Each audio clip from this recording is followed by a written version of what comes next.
Apa yang terjadi jika kamu hidup di negara termiskin di dunia? Burundi, negara termiskin di dunia.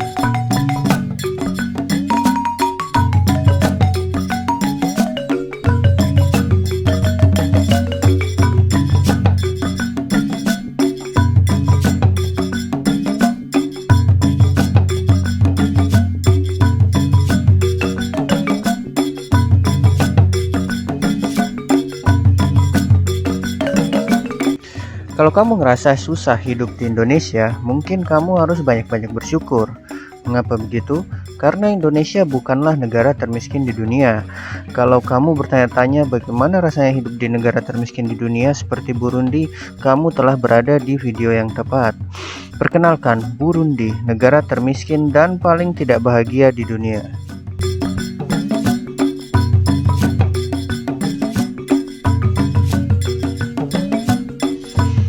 Burundi merupakan sebuah negara di kawasan benua Afrika bagian tengah.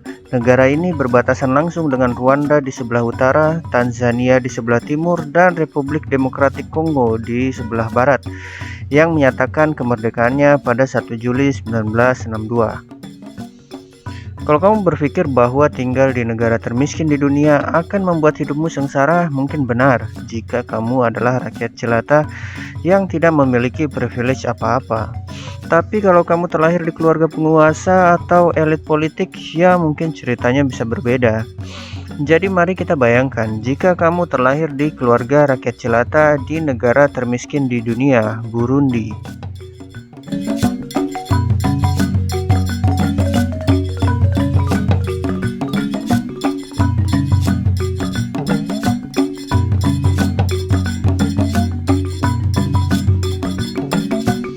Kemungkinan kamu akan merasakan hidup susah, tapi apakah kamu tidak akan bahagia? Belum tentu juga. Untuk memahami ini, kita perlu melihat dari sudut pandang orang Burundi juga. Jika kita melihat dari sudut pandang internasional, sudah pasti kita akan menilai bahwa tinggal di Burundi sangat sengsara dan tidak bahagia. Bahkan menurut WHR atau World Happiness Record, Burundi merupakan salah satu negara dengan tingkat kebahagiaan paling rendah di dunia, yaitu peringkat 140 dari 153 negara yang diteliti. Dengan 3 urutan terbawah ditempati Afghanistan, Sudan Selatan, dan Zimbabwe. Sedangkan 3 teratas ditempati Finlandia, Denmark, dan Swiss. WHR memberikan penilaian dari beberapa tolak ukur seperti PDB atau Produk Domestik Bruto, bantuan sosial, tingkat kesehatan, kebebasan memilih pilihan hidup, dan indeks persepsi korupsi. Kondisi negara miskin, akses kesehatan dan pendidikan yang buruk membuat negara ini menjadi sulit untuk maju. Sudah pasti nggak bahagia kan? Bagaimana jika kita menilai dari sudut pandang orang Burundi sendiri?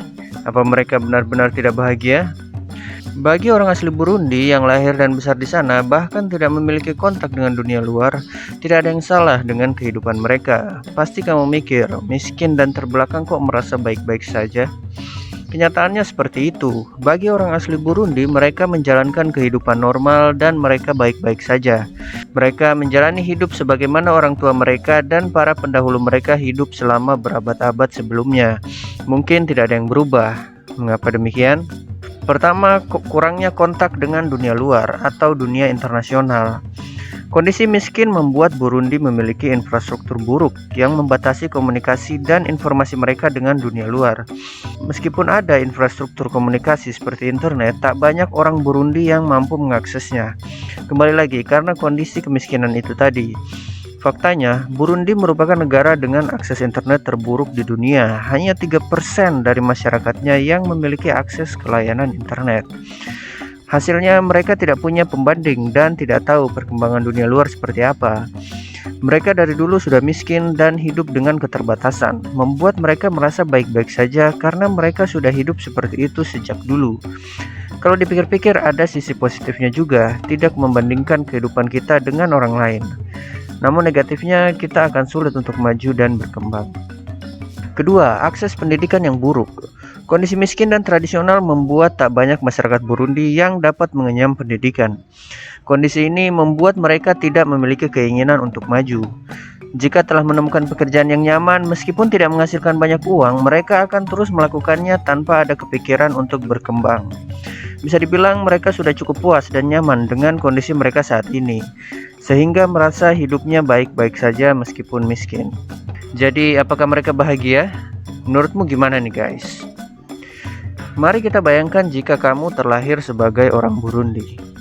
Telepon seluler seperti iPhone akan menjadi barang yang super duper mewah. Jangankan iPhone, sepeda dianggap sebagai barang mewah di Burundi. Kebanyakan orang Burundi menggunakan sepeda sebagai alat transportasi sehari-hari. Bahkan kebanyakan transportasi umum di Burundi menggunakan sepeda. Ya kayak ojek sepeda gitu, mengirim barang pun menggunakan sepeda.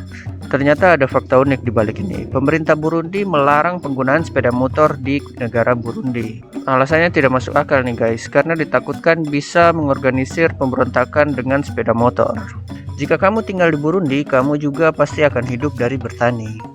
Faktanya 80% orang Burundi hidup dari bertani. Kebanyakan dari mereka memenuhi kebutuhan makan sehari-hari dari hasil pertanian mereka sendiri.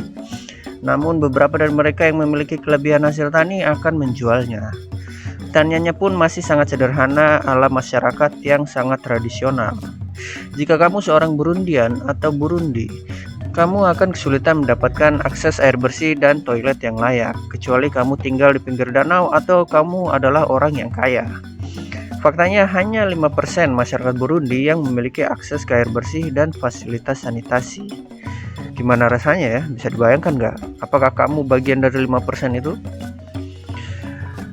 Kamu tidak akan bisa berwisata ke pantai. Kalau kamu orang Burundi, sebaiknya kubur impianmu untuk berwisata ke pantai, karena Burundi merupakan negara yang tidak memiliki pantai. Semua perbatasan Burundi adalah daratan. Kemungkinan kamu tidak akan menggunakan smartphone. Jika kamu seorang Burundian, jangankan beli iPhone, beli smartphone biasa aja mungkin kamu kesulitan. Faktanya di 2021 mayoritas orang Burundi masih menggunakan handphone analog, bukanlah smartphone. Karena pendapatan per kapita masyarakat Burundi hanyalah $270 saja per tahunnya, atau setara dengan Rp3.915.000 per tahun. Kalau dibandingkan dengan orang Indonesia yang pendapatan per kapitanya $3.870 atau sekitar Rp56.115.000 per tahun. Bisa dibayangin nggak? Rp3.915.000 per tahun. Berarti sebulan sekitar Rp326.000 saja. Boro-boro beli iPhone, makan aja susah. Gak heran kalau mayoritas masyarakat Burundi mengandalkan hasil pertanian untuk makan sehari-hari. Hanya sekitar 7% dari masyarakat Burundi yang memiliki akses ke sambungan listrik. Jadi kamu bakal masuk 7%-nya atau tidak? Rumahmu bakal ada lampunya atau tidak nih guys? Kamu akan sering menjumpai orang yang tidak memiliki rumah. Mayoritas orang Burundi tinggal di satu rumah dengan hanya satu ruangan untuk seluruh anggota keluarga. Bahkan untuk beberapa keluarga, lantai rumah yang hanya terbuat dari tanah, tidak ada toilet dan tanpa perabotan sama sekali. Mereka tidur dan masak dalam ruangan yang sama. Sangat sedikit yang memiliki kompor atau peralatan rumah tangga lainnya. Mereka masak menggunakan kayu bakar di tungku sederhana. Bahkan bagi yang miskin memiliki rumah yang sangat kecil yang terbuat dari sampah, tanpa ada apa-apa di dalamnya. Jika kamu seorang Burundian juga, kamu akan sangat jarang memakan daging. Faktanya Burundi adalah negara dengan konsumsi daging paling sedikit di seluruh dunia. Mungkin sekarang kamu bertanya, mengapa Burundi bisa menjadi negara termiskin di dunia? Apa yang salah dengan Burundi? Jadi ada beberapa faktor yang menjadi faktor mendasar.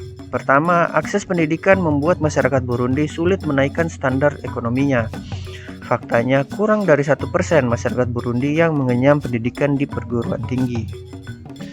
Kedua, budaya atau kebiasaan masyarakat Burundi yang berkembang biak dengan cepat. Mereka terbiasa melakukan pernikahan di bawah umur. Selain itu, rata-rata masyarakat Burundi memiliki banyak anak. Rata-rata satu wanita Burundi memiliki 6 anak dan satu pria Burundi bisa menikahi lebih dari satu wanita Burundi. Tak jarang pria Burundi yang telah berusia senja bisa memiliki 25-30 anak. Ketiga, kondisi negara yang tidak stabil. Burundi merupakan negara yang sering dilanda perang saudara dan konflik perebutan kekuasaan. 85% masyarakat Burundi berasal dari suku Hutu yang merupakan suku petani dan 14%-nya berasal dari suku Tutsi yang merupakan suku peternak. Pemerintahan di Burundi dikendalikan oleh mayoritas suku Tutsi karena memiliki status sosial yang lebih baik. Hal ini menyebabkan kecemburuan sosial dari suku Hutu yang merupakan suku mayoritas dan menganggap diri mereka ras yang lebih superior. Di sisi lain, sapi dan hewan ternak merupakan barang mewah di Burundi. Ini bisa menjawab mengapa suku Tutsi yang minoritas memiliki status sosial lebih tinggi di Burundi. Kondisi ini menyebabkan ketidakstabilan politik yang berimbas kepada kondisi ekonomi yang buruk. Keempat, kemiskinan itu sendiri. Kemiskinan struktural menyebabkan keterbatasan dalam segala bidang di Burundi. Masyarakat Burundi sangat jarang mengkonsumsi daging yang merupakan sumber protein karena harganya yang mahal. Burundi merupakan negara dengan konsumsi daging paling sedikit di dunia. Kekurangan nutrisi dan protein menyebabkan anak-anak Burundi tidak berkembang dengan sempurna, baik fisik maupun kecerdasan, hingga menyebabkan tingkat IQ yang rendah. Kondisi kemiskinan ini memaksa masyarakat Burundi untuk tetap miskin dan sangat sulit bagi mereka untuk meningkatkan kualitas hidupnya.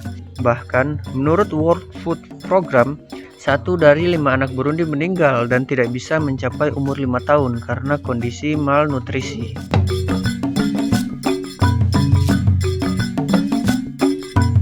Perang saudara, kelaparan, kurangnya akses informasi, tingkat pendidikan yang rendah, jumlah yatim piatu yang tinggi hingga 610.000 anak atau sekitar 5% dari populasi Burundi yang mengarah ke perdagangan manusia dan perbudakan modern. Di Burundi mereka tidak khawatir karena tidak memiliki iPhone atau kendaraan bagus. Untuk bertahan hidup saja mereka kesulitan. Di Burundi mereka harus membayar mahal hanya untuk makan. Bertahan hidup dilakukan dengan susah payah. Apakah kamu sudah bisa membayangkan bagaimana rasanya hidup di Burundi, negara termiskin di dunia? Apa yang terjadi jika kamu terlahir sebagai Burundian atau orang Burundi? Tulis pendapatmu di kolom komentar. Terima kasih buat kamu yang sudah nonton sampai habis. Silahkan like video ini jika kamu suka dengan informasi ini dan subscribe ke channel kami agar kamu tidak ketinggalan informasi lainnya. Sampai jumpa di video selanjutnya.